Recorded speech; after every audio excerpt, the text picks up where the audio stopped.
प्रश्न संख्या 25 से 27 तक दिए गए परिच्छेद पर आधारित है।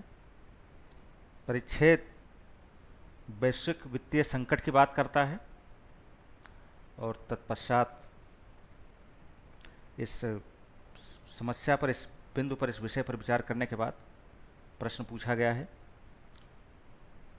कि किस तरह अंतर्राष्ट्रीय परिस्थितियां और घरेलू परिस्थितियों पर इसका प्रभाव पड़ता है और कैसे उसमें तालमेल बैठाने का प्रयास किया जाए। परिच्छेद पढ़ने की आवश्यकता नहीं है, परिच्छेद आपके पास है, आपके समक्ष है। हम सीधे प्रश्न पर आते हैं।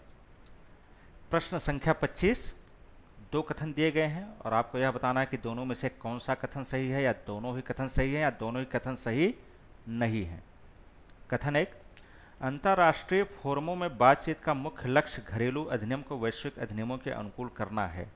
कथन 2, G20 या G20 जैसे अंतर्राष्ट्रीय फोरम की प्रभाविकता वैश्विक अधिनियमों का घरेलू अधिनियम में प्रसार की उनकी क्षमता पर आधारित है। इस प्रश्न के उत्तर के लिए यदि हम परिच्छेद पर विचार करें तो पता चलता है कथन 1 गलत है, क्योंकि परिच्छेद में कहीं यह चर्चा नहीं की गई है कि अंतर्राष्ट्रीय जो फोरम है उनमें होने वाली बातचीत का मुख्य लक्ष्य घरेलू अधिनियम को वैश्विक अधिनियमों के अनुकूल करना है। कथन 2 भी गलत है, क्योंकि G20 या G20 के बारे में यह कहा गया है परिच्छेद में कि G20 जैसे अंतर सरकारी फोरमों में चर्चाओं के द्वारा विश्व भर की सरकारें इस संकट से निपटने के प्रयासों को संयोजित कर रही हैं। इस प्रकार प्रश्न का सही उत्तर विकल्प डी है, अर्थात दोनों ही कथन गलत हैं। अगला प्रश्न, प्रश्न संख्या 26, निम्नलिखित कथनों पर विचार कीजिए। पुनः दो कथन दिए गए हैं और आपको यह बताना है कि दोनों में से कौन सा कथन सही है, या दोनों ही कथन सही हैं, या दोनों ही कथन सही नहीं है। कथन 1, विश्व भर के निवेशकों द्वारा निवेश बढ़ाने के लिए विकासशील देशों ने व्यापार एवं निवेश अवरोधों को कम किया है। कथन 2, निवेश के लिए पूंजी गतिशीलता व्यापार और निवेश संबंधी अवरोधों के समानुपाती है। तो इस प्रश्न के उत्तर के लिए यदि हम परिच्छेद पर विचार करें तो पता चलता है